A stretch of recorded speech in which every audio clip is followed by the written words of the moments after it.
अच्छा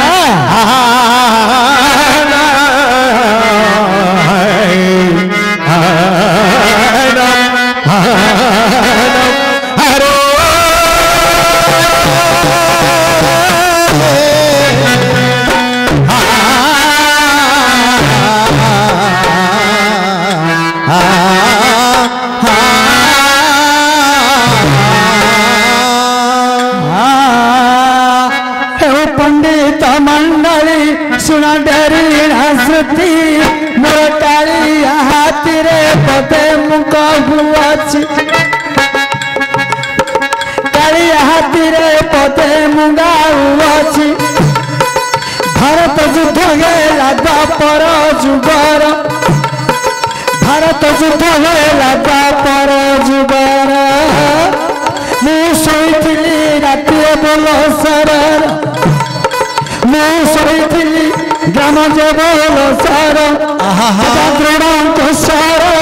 बाजिला मो पयर द्रोणांक सर बाजिला मो पयर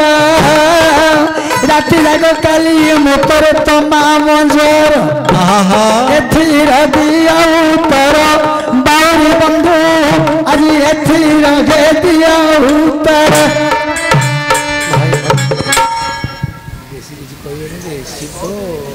दक्ष यज्ञ कले नुकी शिव कहीं यज्ञ नमस्कार कले आमर आज्ञा पचारे दक्ष प्रजापति यज्ञ को शिव को निमंत्रण ही नथिला कहीं दक्ष प्रजापति बड़ जोई पु हेले शिव हेले कहीं निमंत्रण कले तार कारण कौन एटा पचार नमस्कार हाँ ता पाखरा गाइब आगे से पाखरा गाइब आप जोड़ा पचार हाँ नमस्कार कहीं कले कौ दिन से तुमको कह तेणु करी से अभिमान पड़ी जोईपू को डाकिले कहीं आज्ञा एक दिन स्वर्गपुरे ईश्वर सभापति देवता माने सकल सेठारे अच्छी हे बाबा इंद्र चंद्र वरुण जे कुबेर नैऋत एकादश रुद्र सहित द्वादश आदित्य जम वैशानर सहित आदि मेघमाल जोगकरण नक्षत्र अच्छी सकल से दिन सभापति अच्छी ईश्वर आसिले से काले दक्ष ससुर हेले आज्ञा ससुर होचंदी दक्ष ब्रह्मा आ जोई होचंदी किए ना ईश्वर हेले से दिनर सभापति ईश्वर होचंदी जेते बेले शिव देखिले नेत्ररे अच्छा ताहंको ससुर पुनी भाबिले मनरे जोई कलेक्टर हो कि एमएल हो कि एमपी हो मात्र ससुर को तो नमस्कार करबा कथा किंतु खाली मनरे मान्यता होइले महादेव बस बोली बाबा हे से दिन कही बेटी भाव यह देखी दक्ष ब्रह्मा कोपचित हेले केड़े बड़ लोक बोली मने विचारिले जोई पुओ होइछि मोर धर्मर कुमार दैवरे मु धर्म बापा हेली तार काहेकि नमस्कार से न कले सत एक कथा गोटी तांके कोप कले चित्त दिन दक्ष प्रजापति ए कथाटा को राग पड़िले बाबा कहिबे पार्वती निकटरे जाई झियो तोर स्वामी की पागल गला होई होइलो संसार रे बास ओटई सतर जगुची सदा काले मसाणी बढ एणु न रहिला ज्ञान ससुर को तीरे बाबा न कला मान्य एक कथा गोटी पार्वती कर्णे शुणिले निज स्वामी को जाई देख पचारिले ये प्राण धन जीव जीवन कहीं मो बापा को नमस्कार न करिल जे आपण पार्वती बोले आपण तो जानी मो बापा होचंदी तमरो ससुर धर्म रे पिता तमे काने नमस्कार कलनी से दिन कहिले पुणी देव भगवान आगो महामाई सुन डेरी तोर कर्ण केते जगह रे नमस्कार उचित अटई को स्थाने नमस्कार योग्यता नुहई कहले जदि सभा मध्य रे सभापति थिबो किबा सभा रे समस्ते देख बसी थिबे सर्व नचेत मंदिर भितरे थिबेती आपण जदि केही भेटिला जे आसी बंधुगण सेठारे नमस्कार केबे उचित नुहई जान बाहन रे जेबे जाउथिबो रही सेकारे नमस्कार केबे नुहई जगत आउरी केहू स्थाने नमस्कार नुहे देख कहिबे जदि गोटे सभा चली 50-25 लोक बसी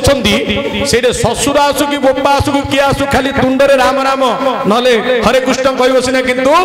नमस्कार योग्यता नहीं मंदिर रे आमे अछंती देवता मंदिर रे ससुर आउ कि बोपा आउ कि ददा आउ कि किए बंधु लोक आउ आगे से नमस्कार कले प्रभुंकर अपमान हबो आउ स्नान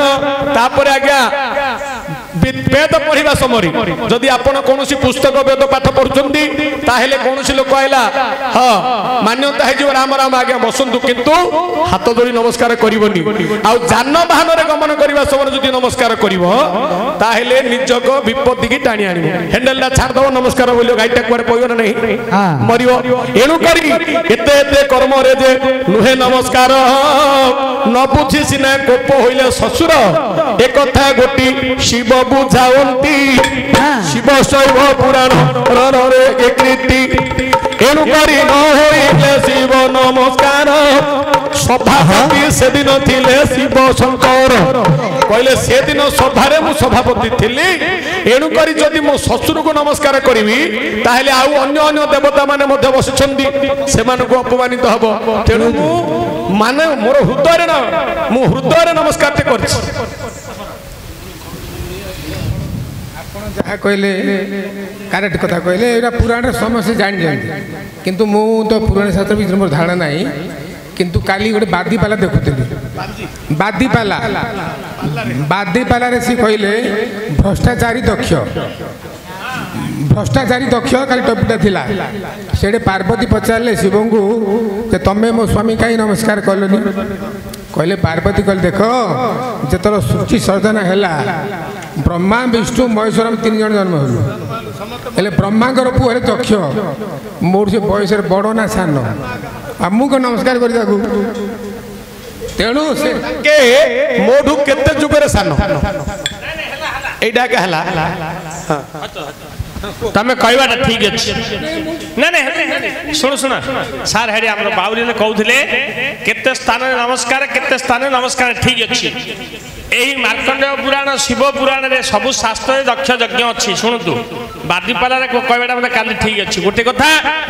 देवदेव महादेव जो ब्रह्मा विष्णु महेश्वर कहले से कहले मु महाकाल मृत्युंजय मु आत्माभिराम नयनाभिराम जुगलाभिराम मोर गुरु को सत्व समय भजन चलता जीव सहित मु परम सूत्र रखी आ ससुर आसिले बोली मु मने मने प्रणिपात होइछि हेले दक्ष यज्ञ को आउ थे कहीं शिव को मना कले तार गोटे कारण अच्छी ए भूपृष्ठ जिते देवता अच्छा दक्ष कहती मु देवता मानकर सभापति एक दुई रे मोटू सौंदर्यपण किए जगत रे नाई देवता माने चक्रांत कले दक्षकर सुंदर मुहंडा को कलंक लगे देवार अच्छी दक्ष को टेकी टेकी ने बोले आउ आमे शिव को डाकिबानी आमे गोटे यज्ञ करी शिव को न डाकी आगे यज्ञ करी जो सुंदर मुहंडा मु सभापति ये दीटा अहम भाव देवता माने चक्रांत करी दक्षकर मुंड को शिर छेदन करी आउ सेतल समय पार्वती कहथिलु मने मने स्मरण करथिलु जो ब्रह्मा विष्णु महेश्वर कहलेनी कि मु तो आगे बड़ है बोध कुलाचार वेदाचार शिष्टाचार समाज आचरण आईएस होता कलेक्टर होता जदि सी गोटे झीटी देती नमस्कार ससुर कराटा बाध्यता जो पुह ये तो आत्माराम थे तेणुक प्रणिपात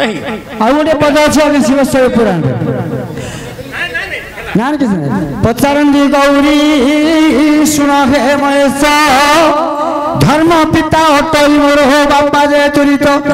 तुमको वर्तमान हेलाणी केते वयस सभापति हेल बोली नमस्कार कल नहीं तो बदंती शंकर शुण हे गुरुवर कल्पांत वयस हेलाणी मोर देव देव राजम अटल दैव दुबल जत बेले जाए होई शिव तले पड़ी जाए तई आलो संखारी समस्त ठारू बड़ नमस्कार कली नाई मत लक्ष्य कल्पना बयस है हाँ कहबे ठीक अच्छे कहीं गोटे कथा अच्छी देवदेव महादेव मृत्यु को जिणिया सकाशे मृत्युंजय होती लोकाचार कुलाचार वेदाचार नमस्कार करवाटा बोलिक समाजर असुर को जो मान्य अच्छी किंतु झगड़ा बहुत है ये सुंदर मुहटा को नष्ट करने द्वितीय यज्ञ आरंभ कले तेणुक से सुंदर मुह कटाला छेली मुंड लगाला